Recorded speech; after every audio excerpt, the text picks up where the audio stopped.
Riviche. I'm a member of the Board of Trustees of the Silver Masskara Festival Organization Incorporated and the chairman of the Bacolod City Masskara Festival Street and Arena Dance Competition from 2004 to 2013 and from 2016 up to the present.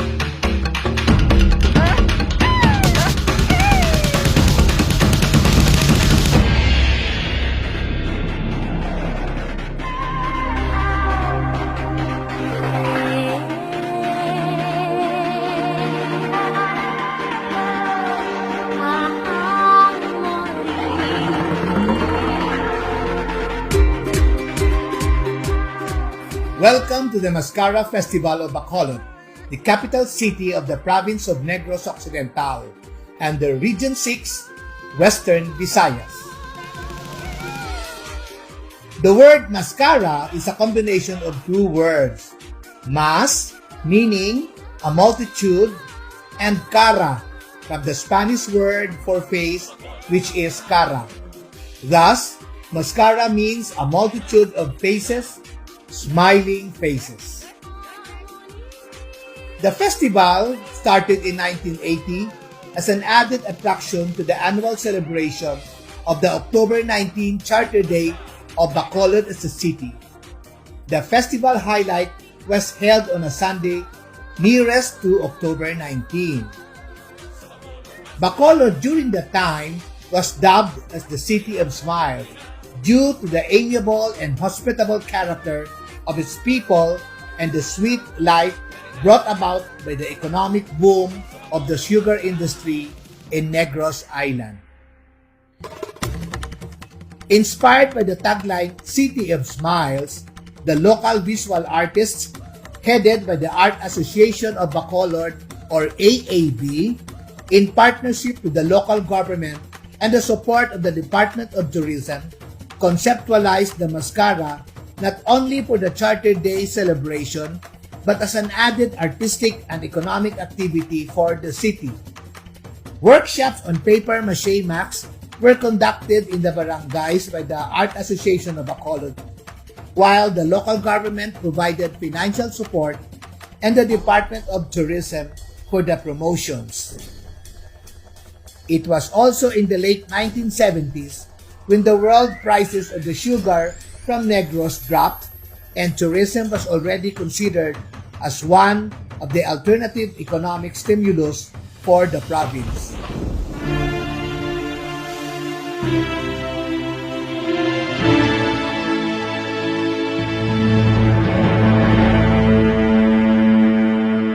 On April 1980, 5 months before the launching of the first Masskara Festival, MV Don Juan, a passenger ship owned by Negros Navigation, collided with a tanker of the Philippine National Oil Company while on its way to Bacolod from Manila, and it sank in the depths of the ocean.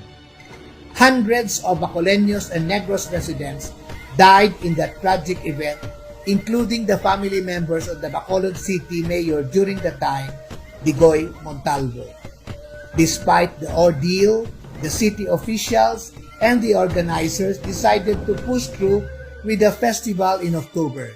The smiling masks became a symbol for the indomitable spirit of the people and a call for resiliency, that no matter what, we have to move on, we have to hurdle the challenges with a positive outlook and to continue on living the good life.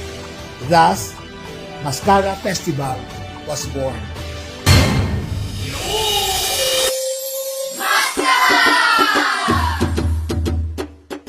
After several years of commemorating October 19 as the Charter Day of Bacolod City, the date is moved to its original date, which is June 18. This was approved by the joint resolution of the Senate and the Congress. The Masskara is still in October, but the highlight by the City Council resolution is now every fourth Sunday of October. But as early as the first week of October, various pre-festival events are already being held. Schools, business establishments, corporate sponsors, civil societies, and government organizations hold their respective events in the almost month-long festival. But the major activities are the following. First, the opening program, when the beer and chicken inasal kiosk starts to operate around the Bacolod Public Plaza and the grounds of the Bacolod Government Center. Second, the Masskara Queen Pageant. Third, the Street and Arena Festival Dance Competition. And fourth, the awarding and closing program, capped by the colorful fireworks display. In the early years of the festival, there were three categories in the most awaited Street and Arena Festival Dance Competition. The Barangay category, the Open category, where the top winners in the school and barangay categories compete with invited towns and cities from Negros Occidental, from the business establishment, and contingents from nearby Visayas Islands. And the schools category, mostly from public schools, has two levels, the elementary and secondary. What are the best practices of the Masskara Festival since its inception in 1980 and up to its advanced Ruby celebration in 2019? First, community involvement. In its planning stage, the involvement and collaboration of the different sectors in the community was already apparent.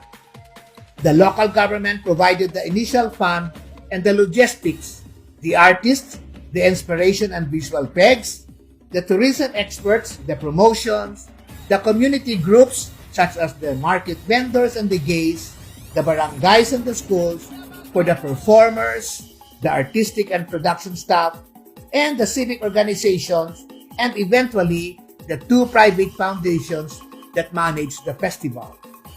In the early years, civic groups such as the Lions and the Rotary Clubs managed the festival until the Masskara Foundation took over for several years, and on the 25th year, the Silver Masskara Festival Organization Incorporated.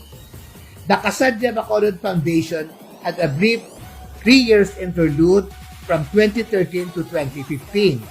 After, the Silver Masskara resumed from 2016 up to 2019. The board of trustees of these foundations were from the academy, the civic organizations, art and culture groups, tourism, and business. Support for local tourism and creative industries. For mask, costume, props and set designers and makers, dance and theater choreographers and directors, music composers, souvenir shops, hotels, pension houses, resorts, wellness centers, restaurants, tourist guides, land, air, and sea transport operators and their staff, beauticians and vendors. Masskara is the start of the so-called bear months, culminating in December with brisk sales and introduction of new products for the mass market. A set of festival masks and costumes peddled by the dancers right after the competition would cost between 5 to 10,000 pesos. Since Masskara uses canned music for the street and arena dance, local composers and the disc jockeys vie for the honor to win the Best Music Award and at the same time earn from commissioned work. Local visual artists are tapped every year to paint the festival dance trophies with their signature artwork presented to the public during the competition for recognition and get paid for their services. Innovation. Since its inception, Masskara Festival had introduced various events that had revolved around its two major components, the smiling mask and the street dance. The festival is not bounded by religious and traditional cultural practices. Hence, it has a wide range of creative and contemporary aesthetics to explore. The most present popular innovation is the electric Masskara performing float competition. Held for 3 nights in the so-called tourism strip of the city, The long Lacson Street became a huge street party with live bands along several street corners provided by major festival corporate sponsors. Lighted masked dancers and drum beaters on top of lighted floats compete for the top prize. For several years, the students of the Architecture and Fine Arts Department of La Consolacion College entertained the crowd in the streets with their masked giant puppets. In the early years, the barangay artists had their Masskara, a parade of carabaos whose bodies were gaily painted with colorful latex paint.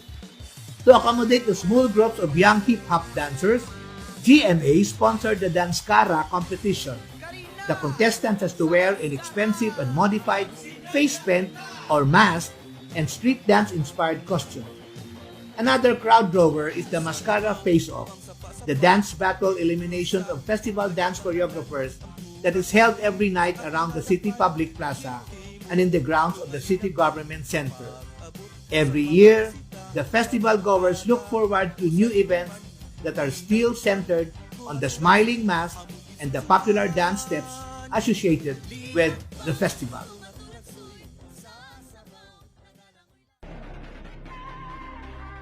Appropriate festival date. The Masskara coincides with the semestral break of most of the schools in the country. Thus, the influx of young people from Metro Manila and nearby Visayas Islands, such as Cebu, Bohol, and Panay, and even from Mindanao because of the access land, sea, and travel. After the highlight on the fourth Sunday of October, some tourists and balikbayan extend their stay up to All Saints' Day and even to the annual historical celebration of the province of Negros Occidental, the 5 de Noviembre, in commemoration of the liberation of the province from the colonial government of Spain. Festival goers of the yearly Buglasan Festival of the nearby Negros Oriental province also cross to Bacolod because of the close proximity of the dates of the two festivals. The religious folks also celebrate the feast day of the second patron saint of the Diocese of Bacolod in October, the Our Lady of the Most Holy Rosary.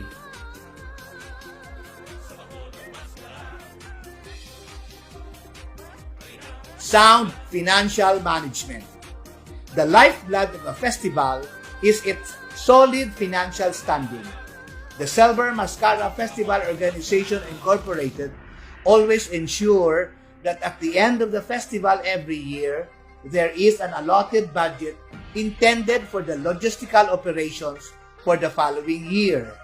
A financial report to the Bacolod City Council is immediately submitted at least a month after the festival. Some of the additional office staff during the festival are city government employees. Thus, the Silver Masskara organization does not pay for additional festival staff. The freebies and services by the festival corporate sponsors such as plane and boat tickets, bottled water, canned goods are reserved for requests from the city government for donation and aids for the city barangays. Integrity. The Board of Trustees of the Silver Masskara Festival is composed of respected and well-known personalities from the different sectors of Bacolod City. The chairman, who also acts as the festival director, is Eli Francis Tahanlangit, former editor-in-chief of the oldest and widely read local newspaper, the Visayan Daily Star. The members are the late film, stage, and TV director Peque Galiaga, who is also the festival's creative consultant. Charlie Ko, a well-known visual artist who owns the Project Orange, the biggest art gallery located in the city's art district. Mili Kilaiko, an artist, entrepreneur, philanthropist, who is the managing director of the nationwide civil society network, the Negros Volunteers for Change. Carmen Arieta Vasquez, who is the festival administrative head, and yours truly, who is the performing arts director of Colegio San Agustin Bacolod and former executive committee member of the Committee on Dramatic Arts of the National Commission for Culture and the Arts. The honorary chairman is Bacolod City Mayor Evilio Leonardia, with Miss M. Ang, former Sangguniang Panglungsod member and currently the city administrator, as the festival action officer. National and international exposure. The best way to promote the festival is through exposures in national and international events.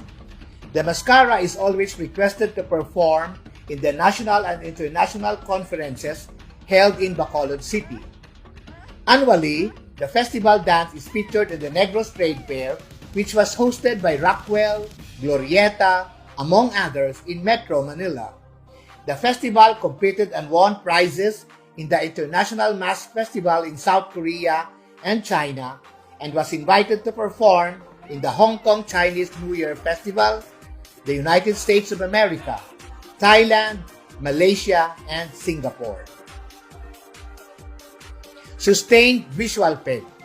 Successful and major Philippine festivals always leave an indelible mark in the hearts and minds of festival goers and the audience with their particular branding and visual peg. The Cebu Sinulog is always associated with a beautiful maiden in Maria Clara costume carrying the Santo Niño. The Davao Kadayawan is known for its flowers and fruits, particularly the orchid and durian, and the image of the dancers in the traditional attire of the indigenous community. The Masskara is well known for its smiling mask and colorful, festive street dance costume. Despite several innovations and interpretations, the smiling mask and colorful costumes are sustained.